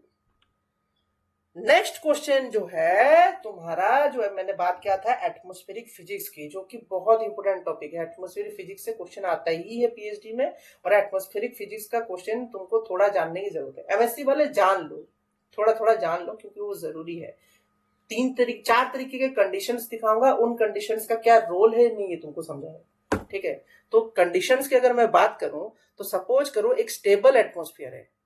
स्टेबल एटमॉस्फेयर मतलब अच्छा एटमॉस्फेयर, तूफान उफान नहीं है, आरामदायक क्लाइमेट है, ठीक है। इसमें होता क्या देखो, in stable atmosphere as unsaturated partial air is lifted it expands and cools at a dry adiabatic lapse rate 10 degree Celsius पर 1000 मीटर या पर किलोमीटर, ठीक है। तो एक बॉडी है तुम्हारा एयर का, जो कि 25 डिग्री सेल्सियस पे मौजूद है तुम्हारे अर्थ के सरफेस पे। जैसे ही वो ऊपर उठेगा एक्सपैंड करेगा, क्यों? क्योंकि उसको गर्मी मिल गया, हीट एनर्जी मिल गया, तो एक्सपैंड करेगा। पता है एक्सपेंशन का प्रोसेस, तो एक्सपैंड कर गया 15 डिग्री सेल्सियस से, टेम्परेचर उसका घट गया लेकिन वो एक्सपैंड कर गया, बात ही है। फिर क्या हुआ कि जैसे ही एटमॉस्फेयर के और ऊपर जा रहा है फिर 10 डिग्री कम हो जा रहा है। तो यहां पे मैंने दिख दिया ना क्या कि एटमॉस्फेयर की जो वैल्यू है तुम्हारा, वो तो 25 डिग्री से 20 डिग्री ही कम हुआ है। देखो 25 डिग्री से 20 डिग्री ही कम हुआ है। इसका मीनिंग क्या है कि एक हाइट के साथ टेम्परेचर कितना घट रहा है। अगर मैं बात करूं 1 किलोमीटर ऊपर तो सिर्फ 20 डिग्री घटा है, फिर 1 किलोमीटर ऊपर फिर 5 डिग्री घट के वो 15 डिग्री हुआ है। लेकिन जो एयर पार्सल है वो कितने से घट जा रहा है? 10 डिग्री से घट जा रहा है। तो ऐसे कंडीशन में क्या होगा? ऐसा कंडीशन में, ये मैं लैप्स रेट का कॉन्सेप्ट बता रहा हूं, पीएचडी वालों के लिए बहुत इंपॉर्टेंट है। लैप्स रेट में होता क्या है फॉर्मूला, dt/dz, ठीक है, जिसमें उसकी वैल्यू आती है कुछ। तो वैल्यू अगर मैं बोलूं यहाँ पे 10 डिग्री सेल्सियस से घट रहा है पर किलोमीटर, ठीक है, और dt/dz में बोलूं यहाँ पे, ठीक है, तो ये 5 डिग्री से घट रहा है पर किलोमीटर, ठीक है। तो -5 बड़ा होगा या -10 बड़ा होगा? ऑब्वियस है, कौन सा बड़ा होगा? -5 बड़ा होगा या -10 बड़ा होगा? बात ये है, यही तुमको जानना है। तो अगर मैं बात करूं कि तुम्हारा यहाँ पे क्या हो रहा है कि बोल रहा है कि बिकॉज द टेम्परेचर, ठीक है, rising parcel of an air is lower than that of surrounding environment, it will heavier and it fall allowed to will sink from its original position. अब यहाँ पे हुआ क्या कि ड्राई एडियाबैटिक लैप्स रेट, देखो ये ड्राई एडियाबैटिक लैप्स रेट 10 है ना, 10 डिग्री सेल्सियस पर किलोमीटर है, जबकि ये 5 सेंटीमीटर है, 5 डिग्री सेल्सियस पर किलोमीटर है। तो इसमें माइनस का कंसेप्ट भूल जाओ, माइनस के कंसेप्ट पे ज्यादा ध्यान मत दो, ठीक है। तुमको बस इतना याद करना है कि जो इन्वायरमेंटल लैप्स रेट है इस कंडीशन में कम है, किससे? तुम्हारा ड्राई एडियाबैटिक लैप्स रेट से। तो जब भी तुम्हारा environmental lapse rate dry adiabatic lapse rate से कम होगा तब तुम्हारा स्टेबल एटमॉस्फेयर होगा, ठीक है। स्टेबल एटमॉस्फेयर मतलब खुला स्काई, जहां पे कोई हलचल वलचल नहीं है, कोई तूफान उफान कुछ नहीं आ रहा है, ठीक है। ये मैथ्स का डायरेक्ट फॉर्मूला है, ठीक है, मैथ्स का डायरेक्ट फॉर्मूला विथ फिजिक्स, थोड़ा फिजिक्स ऐड हो रहा है, इसलिए मैं टॉपिक पढ़ा रहा हूँ इसको फिजिक्स के कंसिडर में पीएचडी वालों के लिए, ठीक है। इसी तरीके से एक और कंडीशन बनता है जिसको हम एब्सोल्यूट स्टेबिलिटी भी बोलते हैं। तो एब्सोल्यूट स्टेबिलिटी में क्या हो रहा है कंसेप्ट कि तुम्हारा जो यहाँ पे तुमको दिख रहा है कि एब्सोल्यूट स्टेबिलिटी क्या है, prevails when environmental lapse rate is less than wet adiabatic lapse rate. यहाँ पे वेट एडियाबेटिक लैप्स रेट होता है। अब ये वेट एडियाबेटिक लैप्स रेट है क्या समझो, ठीक है, क्योंकि हवा तुम देखते हो कि हवा चारों तरफ फैला हुआ है, ठीक है। हवा का मैं एक छोटा सा वॉल्यूम ले रहा हूं, सपोज करो ये मेरा हवा का एक वॉल्यूम है, ठीक है। इसमें nitrogen, oxygen, argon, carbon dioxide और बाकी जितने भी गैसेस है ना एटमॉस्फेयर के, सारे मौजूद है, ठीक है। और वो कितने डिग्री टेम्परेचर पे अर्थ के सरफेस पे, 20 डिग्री पे, ऊपर चढ़ते ही 10 हो जाता है, ठीक है। 10 हो के फिर 0 डिग्री पे पहुंच जाता है। अब 0 डिग्री पे कोई चीज पहुंचेगा तो मतलब क्या है, वो फुल्ली कंडेंस हो जाएगा। अब कंडेंस होने के बाद हवा तो वहां से तुरंत नहीं गिर जाएगा ना, ऊपर क्या, ऊपर चढ़ेगा, हवा चढ़ेगा, लेकिन किस फॉर्म में चढ़ेगा, क्लाउड्स के साथ चढ़ेगा। तो यहाँ पे तुमको क्लाउड्स का पिक्चर दिखाया है, तो क्लाउड्स के साथ ऊपर चल रहा है, ठीक है। लेकिन उसका जो लैप्स रेट है वो बदल जाता है। कैसे बदल जाता है, अब वो कुछ अलग तरीके के लैप्स रेट से मूव करता है, ठीक है। उसको हम बोलते हैं सैचुरेटेड एडियाबेटिक लैप्स रेट, जो कि 6 डिग्री से कम होते हुए ऊपर चलती है। लेकिन इन्वायरमेंट का वही कंडीशन है, अभी भी वही 5-5 डिग्री से कम हो रहा है, ठीक है। तो यहाँ पे तुमको दिख रहा है कि जब जो इन्वायरमेंटल लैप्स रेट है सैचुरेटेड एडियाबेटिक लैप्स रेट से कम हो जाए, तब क्या होता है कि ये एब्सोल्यूट स्टेबिलिटी दिखाता है। ये चीज याद रखो, ये सब पॉइंट इंपोर्टेंट है। डायग्राम पॉइंट इंपोर्टेंट है। अब तुमको यहाँ पे दिख रहा होगा कि इन्वायरमेंटल लैप्स रेट तो राइट हैंड साइड में है, वेट एडियाबेटिक लैप्स रेट तो लेफ्ट हैंड साइड में है। तुम सोचोगे सर ये तो नंबर लाइन का काम देना चाहिए, नहीं, ऐसा नहीं है। टेम्परेचर चेंज के हिसाब से देखो, हमेशा टेम्परेचर चेंज के हिसाब से देखो, क्योंकि लैप्स रेट एक ऑलरेडी एक नेगेटिव क्वांटिटी है। कोई भी लैप्स रेट एक नेगेटिव क्वांटिटी होती है। जब भी उसका हम देखते हैं टेम्परेचर, वो ऐसे देखते हैं कि वो एक नेगेटिव वैल्यू की तरह ही बिहेव कर रहा है। अगर तुम्हारा मोर नेगेटिव की बात करूं तो पॉजिटिव लैप्स रेट होगा, अगर लेस नेगेटिव की बात करूं तो वो नेगेटिव लैप्स रेट होगा। ये चीज याद रखो, लैप्स रेट क्योंकि खुद एक नेगेटिव क्वांटिटी है, इस वजह से ये कहानी है उसकी, ठीक है। फिर आगे भागते हैं। तो एब्सोल्यूट इंस्टेबिलिटी का भी क्वेश्चन आया है। तो एब्सोल्यूट इंस्टेबिलिटी क्या होता है, एब्सोल्यूट इंस्टेबिलिटी में उसने लिखा कि डेवलप्स व्हेन तुम्हारा solar heating causes the lower most layer of the atmosphere to be warm to a higher temperature than air aloft. मतलब ऊपर की हवा जो है उससे ज्यादा गर्मी पड़ रही है नीचे, ठीक है। इस समय पे ये कंडीशन पैदा होता है जिसको हम एब्सोल्यूट स्टेबिलिटी बोलते हैं। यहाँ पे तुमको क्या दिख रहा है, यहाँ पे तुम्हारा इन्वायरमेंटल लैप्स रेट जो है वो किससे ज्यादा है, वेट एडियाबेटिक लैप्स रेट से। देखो वेट एडियाबेटिक लैप्स रेट और ड्राई एडियाबेटिक लैप्स रेट दोनों से ज्यादा है। टेम्परेचर का वेरिएशन देख के ही तुमको पता चल रहा होगा, यहाँ पे ये 40 से 28 डिग्री कम हुआ है, मतलब 12 डिग्री कम हो गया है। अब जबकि यहाँ 40 से 30 मतलब ये 10 डिग्री कम हुआ है। तो ऑब्वियस है कि इन्वायरमेंटल लैप्स रेट जो है वो ज्यादा है, किससे, तुम्हारा ड्राई एडियाबेटिक लैप्स रेट से। वैसे ही वेट एडियाबेटिक लैप्स रेट की बात करो तो यहाँ पे 16 से 4, ठीक है, 12 का डिफरेंस है यहाँ पे। लेकिन यहाँ पे क्या है, 20 से 4 14, तो 6 डिग्री का चेंज है। तो environmental lapse rate, environmental lapse rate में टेम्परेचर का जो चेंज है वो ज्यादा है कंपेयर टू तुम्हारा क्या, क्लाउड्स में जो टेम्परेचर का चेंजेस हो रहा है कंडेंसेशन लेवल के ऊपर। समझ में आया। तो इस वजह से तुम्हारा यहाँ पे इनस्टेबिलिटी कंडीशन पैदा हुआ है। और इनस्टेबिलिटी कंडीशन पैदा होना मतलब स्टेबल एटमॉस्फेयर नहीं है, मतलब खुला नहीं है, कुछ ना कुछ गड़बड़ है एटमॉस्फेयर में, कभी भी कुछ तूफान उफान आ सकता है, ठीक है। ये चीज याद रखो। फिर बात करते हैं कंडीशनल इंस्टेबिलिटी की। तो कंडीशनल इंस्टेबिलिटी भी एक सिचुएशन है। इसमें क्या होता है कि when warm air is forced to rise along a frontal boundary. अब ये फ्रंटल बाउंड्री तुम पूछोगे कि सर क्या है, पहाड़, कहीं भी एक पहाड़ आ गया, कहीं एक रुकावट आ गया, तो उसके ऊपर जब तुम्हारा चेंज होता है किसका, एयर का टेम्परेचर का, तो उसको हम क्या बोलते हैं, वार्म एयर का चेंज जो होता है उसको हम फ्रंटल बाउंड्री का चेंज बोलते हैं। तो इसमें क्या हो रहा है, इसमें तुम देख सकते हो कि यहाँ पे क्या हो रहा है कि 40 से 30 डिग्री का यहाँ 10 डिग्री का डिफरेंस हो रहा है, जबकि यहाँ पे 9 डिग्री का डिफरेंस हो रहा है। तो इसमें हो क्या रहा है, इस कंडीशन पे देखो कि यहाँ पे तो जो तुम्हारा ड्राई एडियाबेटिक लैप्स रेट है वो ज्यादा है इन्वायरमेंटल लैप्स रेट से। लेकिन अगर मैं यहाँ पे बात करूँ, कहाँ पे, जब सैचुरेट हो जा रहा है तो 22 से 13 का डिफरेंस अगर तुम गिनो तो कितना हो रहा है, यहाँ पे 9 का डिफरेंस है, ठीक है। लेकिन यहाँ पे कितना डिफरेंस है, 6 का डिफरेंस है। समझ में आया। तो ये दोनों के बीच का कंडीशन है। जबकि जो तुम्हारा कंडेंसेशन लेवल, जहां पे क्लाउड का बनना स्टार्ट होता है, अगर उसके नीचे है तुम्हारा पार्सल, तो क्या हो रहा है कि तुम्हारा ड्राई एडियाबेटिक लैप्स रेट जो है वो तुम्हारा ज्यादा हो रहा है इन्वायरमेंट से, लेकिन जैसे ही तुम कंडेंसेशन लेवल के ऊपर पहुंच जाते हो तो वहां क्या होता है कि तुम्हारा वेट एडियाबेटिक लैप्स रेट फिर होता है कम, किससे? इन्वायरमेंटल लैप्स रेट से। तो इस समय में ये दोनों के बीच में रहता है, कंडीशनल इंस्टेबिलिटी के कंडीशन में ये दोनों के बीच में रहता है, ठीक है। तो ये केस है, तो ये तुमको इस डायग्राम से ही समझना है जो तुम्हारे लिए इजी होगा और तुम्हारे लिए हेल्पफुल है। ये डायग्राम तुम एक बार समझ लिए, ये 4 डायग्राम ना तुम पीएचडी के एग्जाम में 3 क्वेश्चन तो बना लोगे, क्योंकि इसी से क्वेश्चन आएगा, 3 क्वेश्चन डायरेक्ट आएगा, तो इसमें से तुम बना लोगे 3 क्वेश्चन, ठीक है। अब आया है क्वेश्चन दिखा रहा हूं, दिस इज द क्वेश्चन। ये कब का क्वेश्चन है? 2020 पीएचडी एंट्रेंस आया है जी, इसीलिए बोल रहा हूं। अब तुमको दिख रहा होगा यहाँ पे मैंने क्या बताया कि राइट हैंड साइड में जो है वो सबसे कम है, उसको मत बोलना कि वो ज्यादा है, जो लेफ्ट हैंड साइड में है वो सबसे ज्यादा है, ये चीज याद रखना।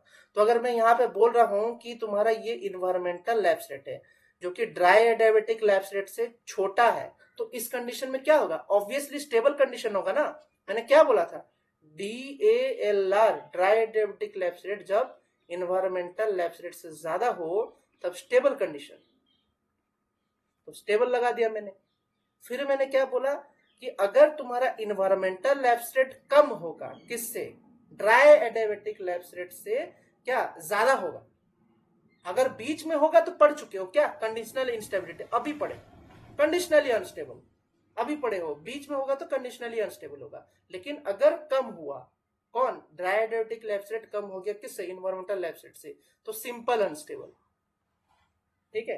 तो इस तरीके का मैचिंग का प्रॉब्लम भी देता है, इस चीज के लिए भी तैयार रहना पड़ता है, ठीक है। तो ये पीएचडी वालों के लिए है, तो ये तुम लोगों के लिए नहीं है, एमएससी वालों के लिए ज्यादातर, क्योंकि उनका ये कंसेप्ट अभी तक आया नहीं है। तो पीएचडी वालों के लिए क्योंकि एमएससी में पढ़ाया जाता है लैप्स रेट के क्वेश्चन, इस वजह से ये क्वेश्चन तुम्हारे लिए नहीं है, ये पीएचडी वालों के लिए ज्यादा इंपॉर्टेंट है। बट तुम क्योंकि इन्वायरमेंटल साइंस के स्टूडेंट हो, तुमको एटमॉस्फेयर के बारे में जानना है, तो तुम इसको पढ़ सकते हो, लैप्स रेट का कंसेप्ट पढ़ सकते हो, ये एक फेनोमेना है, तो तुम लोग पढ़ सकते हो। लेकिन तुम्हारा मेन फोकस वही है कि फिजिक्स के लेक्चर्स में तुमको जो टॉपिक्स मैंने दे रखे हैं उनका रिवीजन करना है, उनको प्रैक्टिस करना है और उनके आंसर ज्यादातर बनाना है, तो वो तुम्हारे लिए ज्यादा हेल्पफुल रहेगा, ऐसा नहीं। तो यहाँ पे मैं लेक्चर खत्म करता हूँ, ठीक है। अब तुम क्वेश्चंस पूछ सकते हो कि सर क्या करें, कैसे करें, किस तरीके से अटेम्प्ट करें, ये क्वेश्चन तुम पूछ सकते हो, ठीक है। स्टार्ट करो पूछना, मेरा काम खत्म यहाँ पे।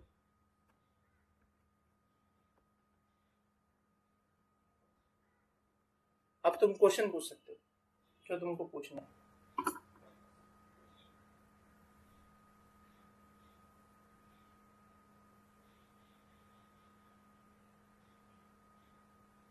किसी को कोई क्वेश्चन पूछना है? जोविया रूपस ये खाली ऑन करके चला गया है। भूमिका कुछ पूछना है? अपर्णा कुछ पूछना है? बताओ।